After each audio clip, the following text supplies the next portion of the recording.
우리는 지난주에 믿음과 신뢰와 신념과 믿음의 경계라고 하는 말씀으로 함께 말씀을 저희들 나누었습니다.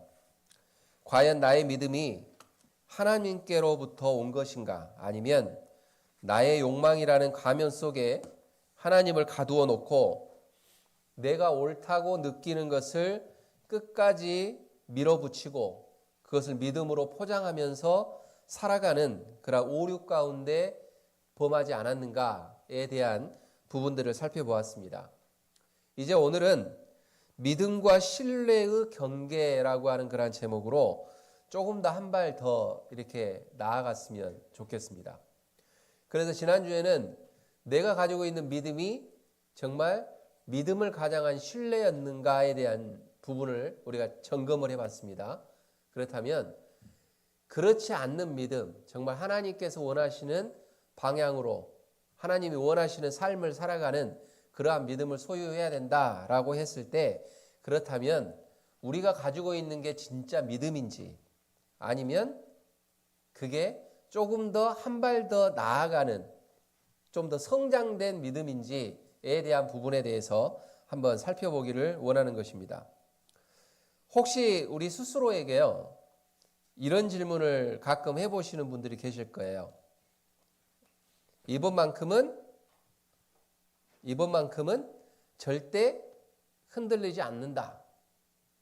어떤 어려움이 있고 어떤 유혹이 있고 어떤 우리를 넘어뜨리려고 하는 어떤 무엇인가가 올 때 이렇게 이야기할 겁니다. 나는 절대 흔들리지 않아 라고 하는 그런 생각을 할 때가 있을 겁니다.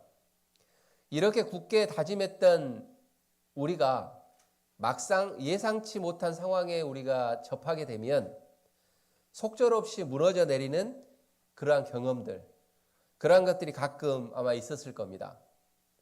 뭐 앞에 있는 저도 마찬가지로 그런 경험들이 있으니까요. 그렇지만 오늘 저희가 들여다보는 오늘 본문 말씀 가운데에서 이제 베드로가 우리들에게 보여주는 정말 인간적인 어떤 경험, 그리고 그 안에서 발견되어지는 베드로가 갖고 있는 어떤 신앙의 고민, 이러한 부분들을 우리가 한번 살펴보기를 원하는 겁니다. 그래서 바로 믿음과 신뢰와의 사이, 그 미묘하지만 아주 결정적인 경계에 대한 이야기가 사실 오늘 마태복음에 있는 베드로에 대한 이야기입니다. 특히 베드로라고 하는 인물이 겪었던 그 극적인 하룻밤, 그 하룻밤을 통해서 믿음과 신뢰가 구체적으로 어떻게 다루어지는지, 그리고 왜 단순한 믿음을 넘어서는 그 신뢰가 우리에게 꼭 필요한지에 대한 부분들을 우리가 오늘 이 시간에 알았으면 좋겠습니다.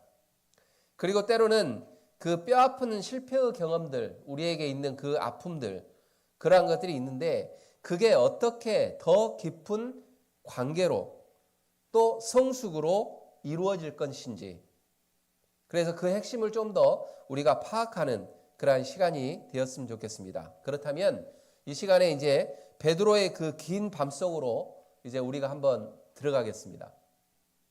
항상 머릿속에 이렇게 연상을 하셔야 됩니다. 이제 지금은 이렇게 막 불이 켜져 있지만 어두운 밤이에요. 그 밤속에서 지금 베드로가 등장을 합니다. 베드로가 등장하는데 이제 마태복음 26장에서는 긴장감이 넘치는 그런 장면으로 시작을 해요. 예수님께서 제자들에게 오늘 밤 너희가 다 나를 버릴 거다 라고 하는 이야기를 하십니다. 그런데 베드로는 그 예수님의 말씀을 듣고서도 이렇게 이야기합니다. 다른 모든 사람이 다 주님을 버릴지라도 나는 결코 버리지 않겠습니다. 여기에서 주목해야 될 단어가 있는데 그게 뭐냐면 나는 결코입니다. 나는 결코. 이 말은 뭐냐면 다른 사람은 버린다 할지라도 나는 그런 사람이 아니에요 라고 하는 거예요. 이게 33절에서 등장을 합니다. 정말 비장한 각오를 가지고 있는 그런 베드로를 볼 수가 있죠. 뭔가 스스로의 충성심에 대한 믿음, 그리고 이게 강하게 느껴지는 대목이기도 합니다.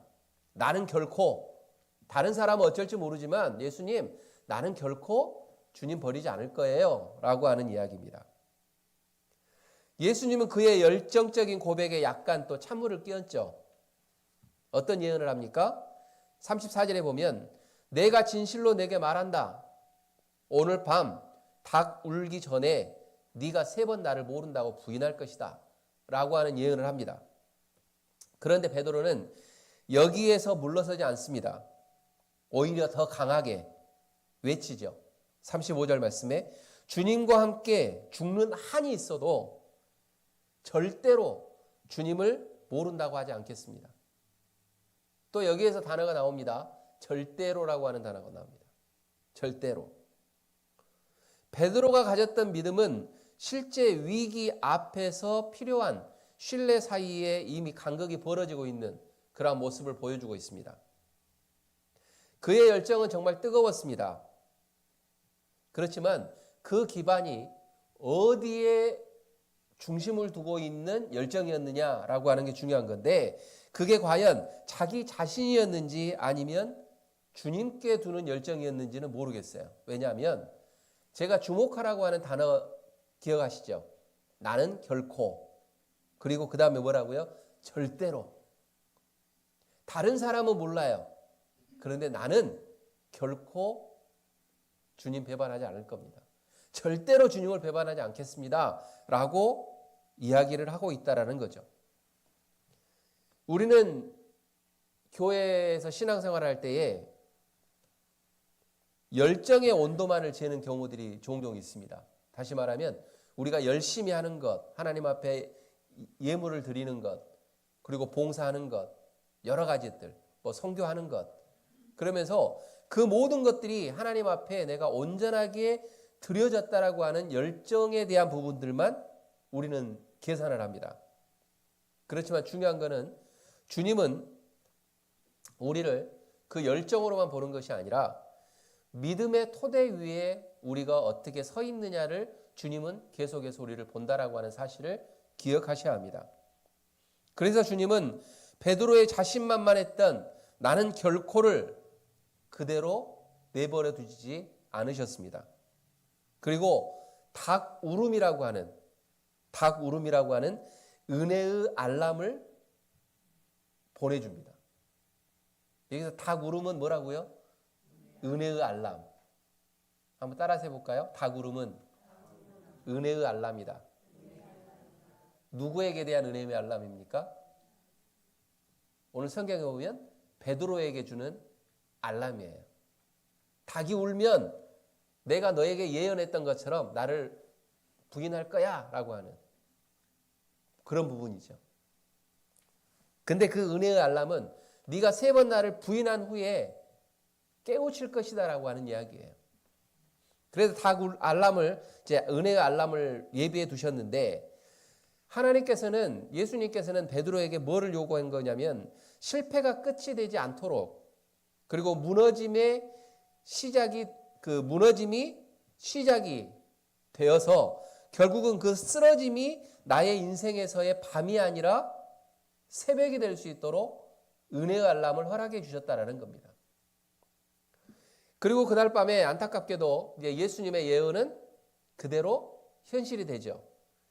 이제 65절부터 75절까지 등장하는 그 베드로가 3번 부인하는 장면, 그런 장면이 나오는데 예수님이 체포되시자 베드로는 멀찍이 뒤따라가다가 대제사장 그 집 바깥 뜰까지 이제 들어가서 상황을 엿보는데요. 사람들이 그를 알아보기 시작을 합니다. 그리고 그의 단단했던 그 결심이 이제 그냥 속절없이 무너지는 그러한 사건이 나오죠.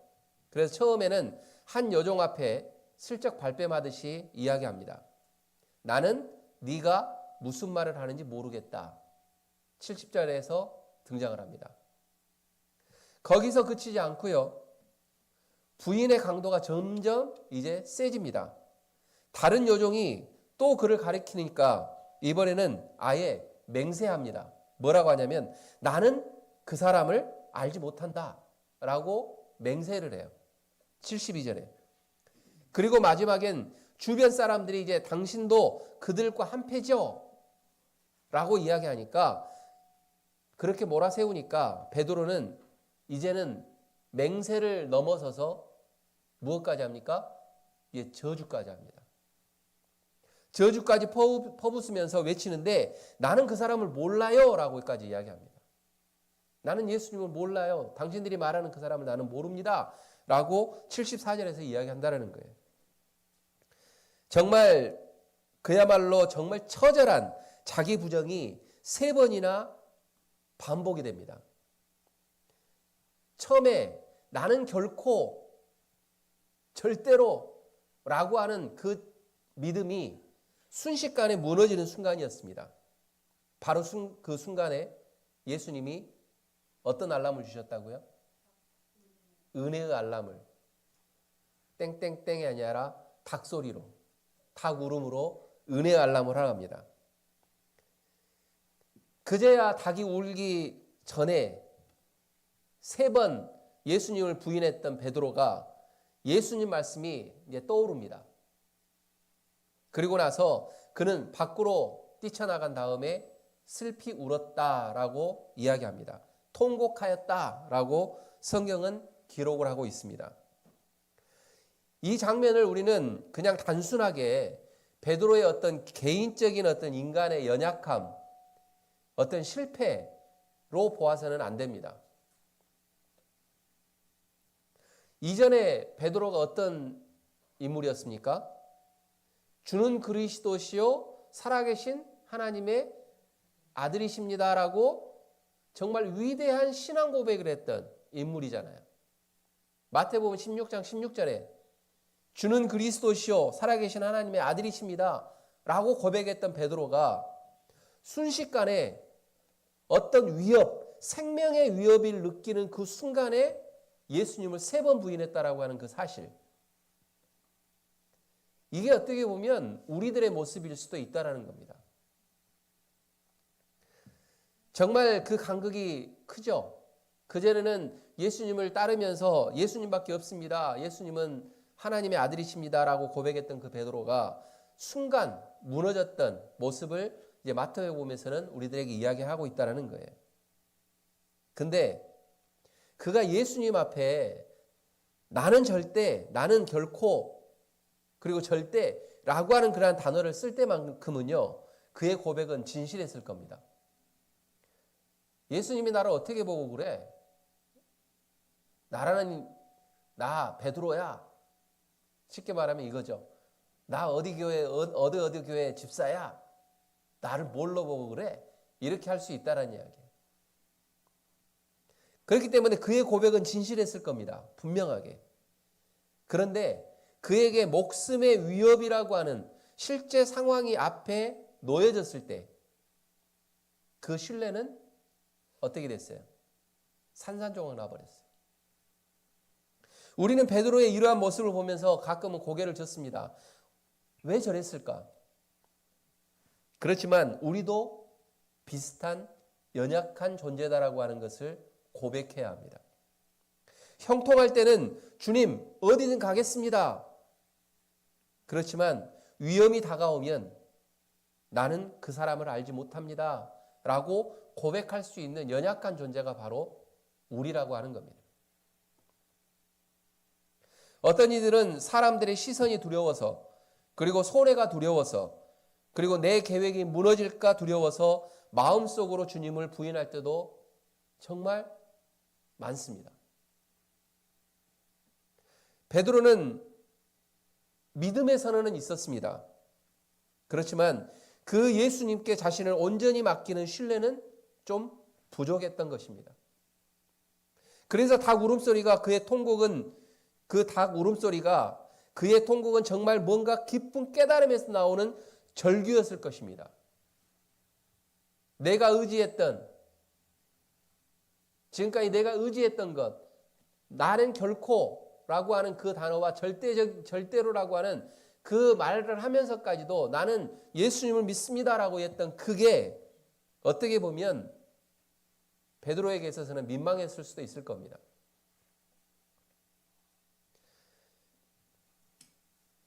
우리가 보통 가지는 믿음이라고 하는 게 어떻게 보면 편안할 때는 문제가 되지 않아요. 평안할 때는. 그러나 중요한 건 우리에게 어떤 위협이 다가오거나 어떤 어려움이 다가올 때 그 믿음이라고 하는 게 표면상에 드러나게 되어져 있습니다.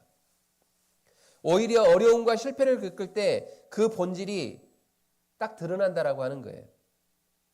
그때서야 비로소 이게 진짜 신뢰에 기반한 믿음인지 아니면 그냥 내 자신을 믿었던 신념에 가까웠는지에 대한 것들이 명확하게 드러난다라고 하는 사실입니다.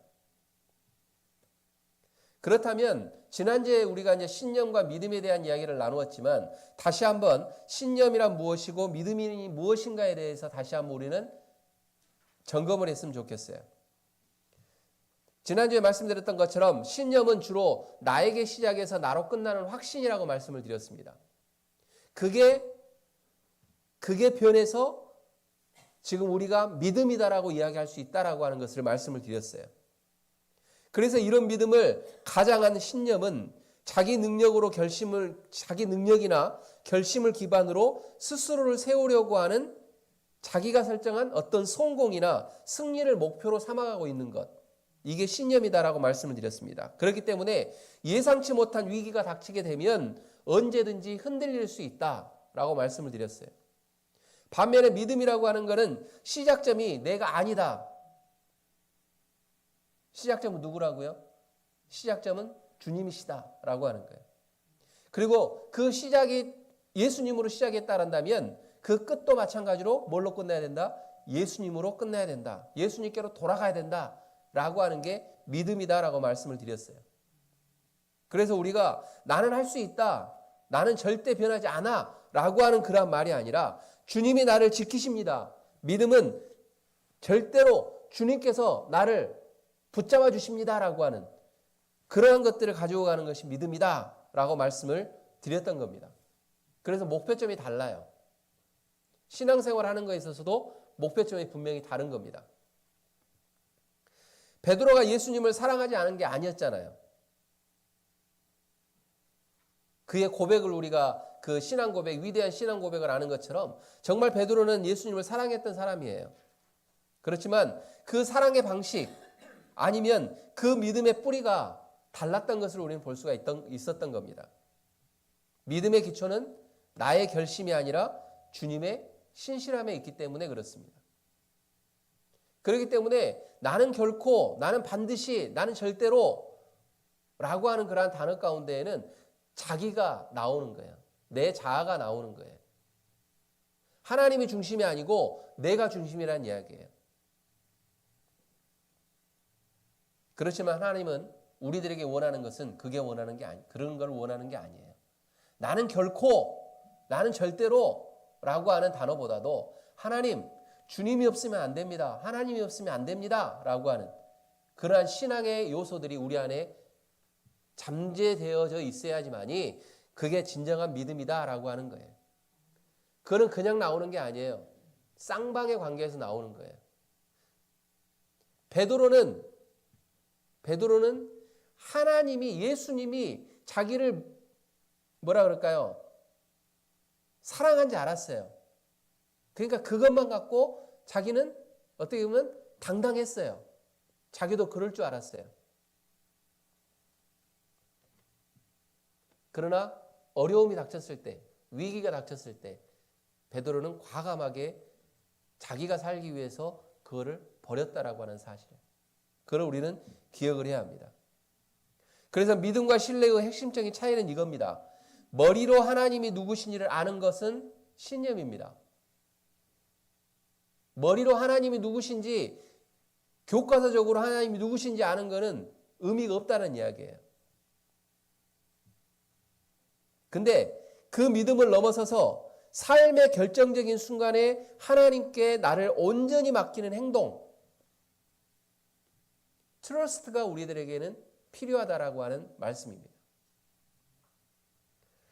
한 가지 예화를 잠깐 드리겠습니다. 1824년 프랑스에서 태어난 줄타기 고개사였던 찰스 블론든이라고 하는 사람이 있었습니다. 고개사입니다. 근데 그가 세계를 깜짝 놀라게 하는 일을 했어요. 그게 1859년 6월 30일 날 높이가 48m의 높이가 되는 나이아가라 폭포 위에 로프를 설치하고 40파운드의 막대기로 균형을 잡은 채로 한 발 한 발 그거를 건너가는 묘기를 했습니다. 그리고 그 나이아가라 폭포를 건너간 다음에 사람들이 환호하고 박수를 치니까 결국은 그가 뭐까지 했냐면 안대를 하고 건너기도 하고 그리고 자전거를 타면서 건너기도 하고 여러 가지의 방법을 가지고 고개를 했던 고개사입니다. 근데 1859년 6월 30일 날 똑같은 고개를 하고 난 다음에 많은 사람들이 박수를 칩니다. 그럴 때 이제 블론디는 이런 이야기를 합니다. 당신들은 내가 사람을 등에 업고 이 폭포를 건널 수 있다고 믿으십니까? 라고 하는 이야기를 해요. 그러니까 많은 사람들이, 관중들이 뭐라고 합니까? 건너는 걸 보았잖아요. 눈으로 보았기 때문에 그들이 박수를 치면서 네, 믿습니다. 당신은 할 수 있어요. 라고 이야기를 해요. 그 상황 가운데 블론딘이 또 한마디를 건넵니다. 그렇다면 내 등에 업혀서 갈 사람 있습니까? 라고 물어봅니다. 그럴 때 그 많은 사람들이 어떤 행동을 보였을까요? 눈을 마주치려고 하지 않습니다. 나는 당신을 믿어요! 라고 했던 사람들이 블론딘의 눈을 마주치려고 하지 않아요. 그럴 때에 블론딘이 한 사람을 지목합니다. 지목을 하고 당신은 나를 믿습니까? 라고 이야기해요. 그러니까 그 사람이 나는 당신을 믿습니다. 기꺼이 당신 등에 엎쳐서 건너겠습니다. 라고 하는 이야기를 하고 아까 말씀드렸던 것처럼 1859년 6월 30일 날 나이아가라 폭포를 등에 업고 건너는 역사를 만듭니다.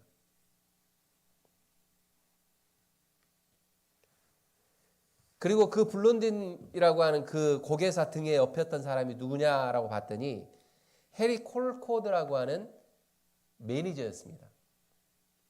블론딘을 같이 따라다니는 매니저가 나는 믿습니다. 등에 업혀서 갈 수 있습니다. 라고 이야기했다라는 거예요. 다시 말씀드리면요, 우리는요, 예수님 앞에서 예수님, 저는 당신을 믿어요. 무엇을 하든지 나는 당신을 따라갈 수 있어요. 라고 이야기하는데 정작 위험한 상황이 도래했을 때 예수님이 그러면 내 등에 업혀서 나와 같이 갈 수 있니? 라고 했을 때 우리는 외면한다라는 거예요. 이게 지금 베드로의 모습이었다라는 거예요. 사랑하는 성도 여러분, 우리도 지금 똑같은 상황 가운데에서 블론딘이라고 하는 그 고개사의 등에 업혀서 가실 자신이 있으십니까? 저는 없어요. 그게 우리들의 모습이에요, 사실은. 예수님이 끊임없이 말씀을 통해서 우리들에게 이야기를 하는데도 불구하고 우리는 우리의 신념 가운데 갇혀 있어가지고 정말 우리가 봐야 될 거를 보지 못하고 그냥 자신만 보고 있다는 거예요. 그 군중들이, 블론딘이 건너갈 때 군중들이 보기에 좋았고 그가 건너는 걸 봤을 때 박수를 쳤어요. 그런데 나와 함께 가시겠습니까? 하니까 아무도 눈을 마주치지 않았다는 사실이에요. 바로 블론딘의 그 스토리에서 나오는 그 신뢰의 본질은 무엇일까요? 그것은 관중들은 그의 묘기를 받고 그가 얼마나 줄타기를 잘하는지 두 눈으로 분명히 확인을 했습니다. 그리고 블론딘을 믿는다라고 소리도 외쳤습니다. 하지만 어느 누구도 그 등에 업혀서 나이아가라 폭포를 건너려고 하는 자신감은 없었다라는 거예요. 신뢰의 본질은 다시 말씀드리면 신뢰라고 하는 것은 말이 아닙니다. 생각이 아닙니다. 뭘까요? 행동입니다. 그래서 하나님이 요구하는 건 뭐냐면 믿음이라고 하는 것은 그냥 우리가 믿습니다라고 하는 그 말에 멈추는 것이 아니라 더 한 발 더 나아가서 신뢰 가운데에 하나님이 어떤 상황대에 우리를 내던진다 할지라도 그분을 믿고 우리가 나아가는 것, 행동하는 것, 이게 진정한 믿음이다라고 하는 것을 말씀하고 있다는 사실이에요. 상대방을 믿는다고 이야기하는 것과 상대방을 믿고 이를 바탕으로 혹시라도 감수해야 될 어떤 부정적인 결과에도 불구하고 행동을 취하는 것, 이게 신뢰라고 하는 겁니다. 사랑하는 성도 여러분, 우리는 교회에서 믿음 생활을 하면서 어떤 믿음을 원하십니까? 어떤 믿음을 원하세요? 첫 번째는 이거죠. 종종 우리는 기도할 때도 나오는 기도입니다. 첫 번째, 넘어지지 않는 믿음. 두 번째는 흔들리지 않는 신앙. 항상 우리가 기도할 때 그런 기도 하잖아요. 하나님, 저에게 믿음을 주세요. 넘어지지 않는 믿음을 주세요. 흔들리지 않게 하나님 도와주세요. 라고 이야기를 하죠. 이런 걸 이상적으로 생각을 하고 살아갑니다. 그리고 신앙생활을 합니다. 그러나 성경이 보여주는 것은 우리가 생각하는 것하고는 다른 길이에요. 넘어지지 않는 믿음, 흔들리지 않는 신앙, 이게 아니라 성경에서는요, 완벽한 영웅들의 이야기가 아니라 넘어졌지만 다시 일어선 사람들의 이야기로 가득 차 있다라고 하는 사실들을 기억하십시오. 중요한 것은 넘어지지 않는 게 아니고 넘어진 자리에서 어디로 우리가 돌아가느냐가 중요한 겁니다. 그렇기 때문에 베드로에게 너는 3번 나를 부인할 거야 라고 이야기하면서 은혜의 알람을 울려주신 그 목적이 베드로를 버리는 것이 아니라 다시 베드로를 사용하시기 위해서 하나님이 은혜를 베푸셨다라고 하는 사실을 기억해야 한다는 거예요. 그게 하나님이 또 동일하게 우리들에게도 어떻게 한다는 겁니까? 동일하게 우리들에게도 그런 은혜의 알람들이 울리고 있다라고 하는 사실이에요. 사랑하는 성도 여러분, 우리가 신앙생활하면서 넘어지지 않으려고 하지 마십시오. 넘어질 수도 있고 시험이 들 수도 있고 위태로울 수도 있고 그런 일들이 종종 있습니다. 그러나 믿음을 가지고 있는 사람과 신뢰를 하고 있는 사람의 차이는 뭐냐? 다시 일어날 수 있는 능력을 갖고 있는 사람들이 신뢰하는 사람들이에요. 누구의 힘을 얻어서요? 누구의 힘을 얻어서? 하나님의 힘을 얻어서.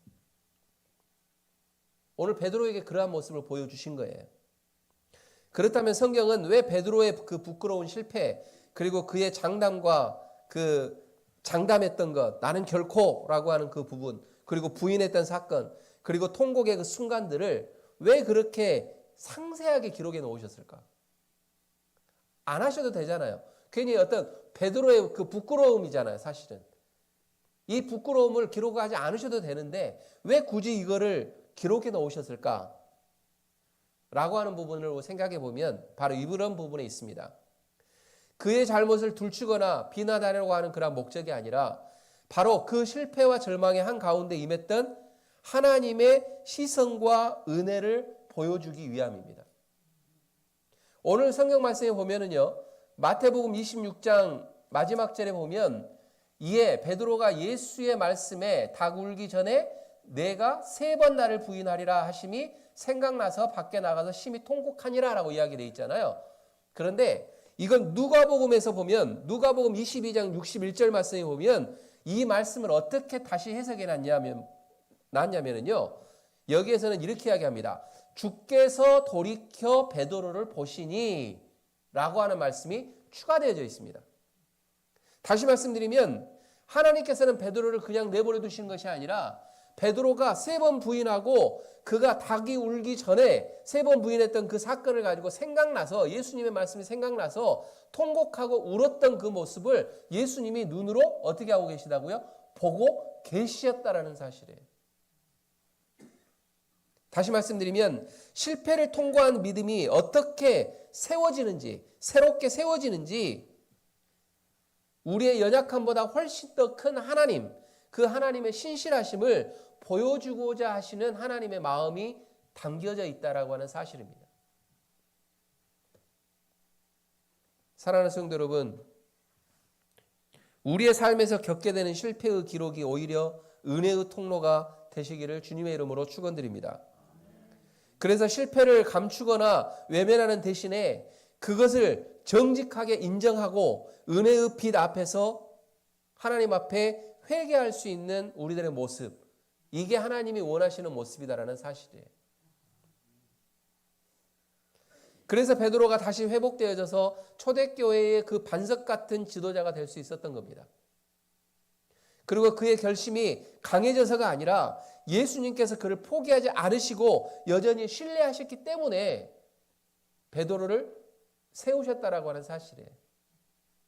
지금도 하나님은 우리들에게 이렇게 다가오십니다. 지금도 하나님은 우리들에게 물어보십니다. 부활하신 후에 요한복음 21장에서 나오는 것처럼 부활 후에 예수님이 찾아오셔서 베드로에게 네가 나를 사랑하느냐라고 3번 물으셨던 그 질문이 우리들에게도 동일하게 지금도 질문을 하고 계신다라고 하는 사실이에요. 사랑하는 성도 여러분, 하나님과의 믿음 가운데에서 더 두터운 신뢰를 쌓으시기를 주님의 이름으로 축원드립니다. 믿음은 당연히 우리가 가져야 되는 것이고 그 믿음 위에 기반을 두되 정말 하나님 앞에 신뢰함으로 나아가는 것. 이미 하나님은 우리를 신뢰하고 계세요. 그리고 하나님은 계속해서 베드로에게 이야기했던 것처럼 우리들에게 계속 질문합니다. 정말로 나 사랑하니? 이제 우리는 거기에 응답을 해야 합니다. 어떻게 해요? 입술로가 아니라 뭘로요? 행동으로. 행동으로 보여줘야 된다는 거예요. 그래서 오늘 본문 말씀 속에 베드로의 이야기가 오늘 살아가는 우리들에게 어떤 메시지를 던질까? 간단하게 3가지만 말씀드리겠습니다. 첫 번째는 우리가 사는 시대가 그 어느 때보다도 두려움이 만연한 시대입니다. 경제적인 불안정, 관계의 취약성, 그다음에 건강의 문제, 미래에 대한 막막함들 여러 가지가 복합되어 가지고 많은 사람들에게 심지어는 우리들에게 두려움이라고 하는 게 이렇게 다가오고 있어요. 그렇지만 이런 두려움 속에서 사람들은 본능적으로 스스로 강해지려고 하거나 자기 목소리를 높여서 어떻게 합니까? 신념을 강요합니다. 다른 사람에게도 강요하고 또 그 신념을 믿음으로 가장을 해가지고 이야기를 한다는 거예요. 하지만 두려움의 진정한 해독제는 그런 자기 확신이나 큰 소리가 아니라 오히려 자신의 연약함을 하나님 앞에 내려놓고 인정하고 주님께 의탁하는 신뢰. 이게 진짜 두려움에 대한 해독제라고 하는 사실을 기억하십시오. 그래서 그 깨달음 가운데 있을 때 항상 우리는 이렇게 기도해야 합니다. 주님, 저는 약합니다. 그래서 주님이 있어야 합니다. 그래서 주님을 붙잡습니다. 라고 고백을 해야 된다는 거예요. 베드로처럼 나는 결코 아닙니다. 라고 하는 그러한 모습이 아니라. 그 다음에 2번째는요. 우리 안에 자리 잡고 있는 성과 중심의 신앙 문화에 대한 경고입니다. 무슨 말씀이냐면 내가 큐티를 몇 번 했느냐, 예배를 몇 번 출석했느냐, 봉사를 얼마나 했느냐, 헌금의 수치가 얼마냐, 이것들을 귀한 표지로, 신앙의 표지로 우리가 삼고 살아가는 믿음의 어떤 근거로 살아가는 모습이 아니라 근거는 오직 주님의 말씀과 성품 안에 있다라고 고백할 수 있는 우리들의 모습이 중요하다라고 하는 거예요. 우리 클립톤 한인 심례교회 우리 성도님들은 성과 중심의 신앙 문화에 놓여져 있지 않기를 주님의 이름으로 부탁을 드립니다. 온전히 하나님의 말씀 그리고 그 하나님의 성품을 신뢰함 속에서 나아가는 것이 중요하다는 거예요. 그 다음에 3번째로는 우리 공동체 안에 회복의 언어가 정말 절실하다라고 하는 점들을 기억하십시오. 누군가 베드로처럼 넘어졌을 때 손가락질하면서 비난하는 대신에 괜찮아, 함께 다시 일어서자, 이렇게 손 내밀어 주는 그러한 언어. 누군가의 삶이 무너졌을 때 다 끝났다고 단정 짓는 대신에 새벽이 오고 있다라고 하는 희망을 선포하는 언어를 사용하는 그러한 교회가 되었으면 좋겠다라고 하는 거예요. 우리도 동일하게 베드로처럼 넘어질 수 있습니다. 쓰러질 수 있습니다. 그러나 공동체가 존재하는 이유는 뭐냐면 그 넘어짐을 보고 손가락질하는 것이 아니라 그 넘어짐을 보고 아니야, 일어설 수 있어, 나와 함께 가자라고 하는 게 공동체라고 하는 걸 기억하셔야 합니다. 이제 말씀을 정리합니다. 우리의 목표는 내 신념을 더 강하게 만드는 게 아닙니다. 오히려 그 불안정한 나에게서 영원하신 하나님께로 믿음의 닻을 옮기는 것이 나의 목표가 되어야 합니다. 그리고 그분이 친히 우리를 붙드시고 세우시도록 우리 자신을 내어드리는 것. 그리고 하나님은 우리의 그 깨어진 마음을 외면하지 않으시기 때문에 상처 입은 갈대 같은 연약함 속에서도 우리와 함께 하시는 하나님이 계시다라고 하는 것. 그리고 그 약속을 우리에게 늘 하고 계시다라고 하는 사실들을 기억하는 것. 이게 중요합니다. 혹시 지금 이 순간 베드로처럼 좀 길고 어두운 밤을 통과하고 있는 분은 계시지 않습니까? 그리고 그런 느낌 속에 혹시라도 있는 분은 안 계십니까? 혹은 반복되는 자신의 연약감 때문에 좀 깊은 자책감으로 시달리고 있는 그러한 분은 혹시라도 계시지 않습니까? 오늘 말씀을 통해서 주님께서는 이렇게 말씀하고 있습니다. 괜찮다고, 아직 끝이 아니다라고 말씀을 하고 있습니다. 하나님은 성도님들의 밤을 아시고 때로는 실패라는 그 아픈 경험을 통해서 오히려 우리를 깨우시고 새로운 새벽으로 인도하실 준비가 되어 있다라고 하는 그러한 희망의 말씀을 지금도 하나님은 우리들에게 하고 있다라고 하는 사실들을 기억하십시오. 그렇기 때문에 신앙의 어려움이 있다거나 가정에 어떤 건강상의 문제가 있다거나 또한 개개인적으로 어떤 어려움이 있다 할지라도 그거에 낙심하거나 그거에 염려하실 이유가 없습니다. 왜냐? 하나님은 지금도 우리들에게 나를 사랑하지? 라고 하는 말씀으로 계속해서 우리들의 귓가에서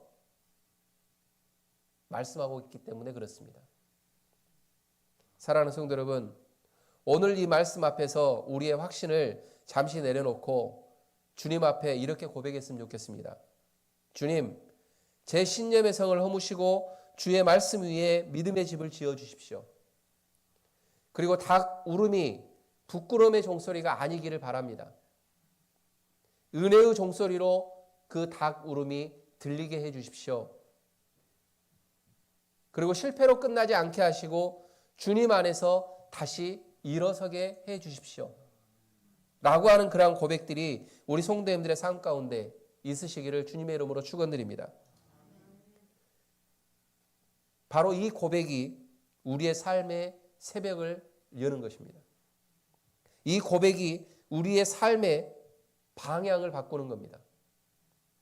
이 고백이 무너지는 신념을 지나서는 믿음으로 우리를 이끄실 것입니다. 주님이 하십니다. 내가 하는 게 아니라 주님이 하십니다. 믿으십니까?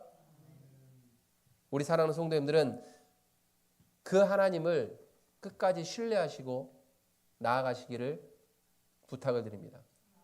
신뢰는 뭐라고요? 신뢰는 입술로 말하는 게 아니라 어떤 거라고요? 행동으로 옮기는 것이다.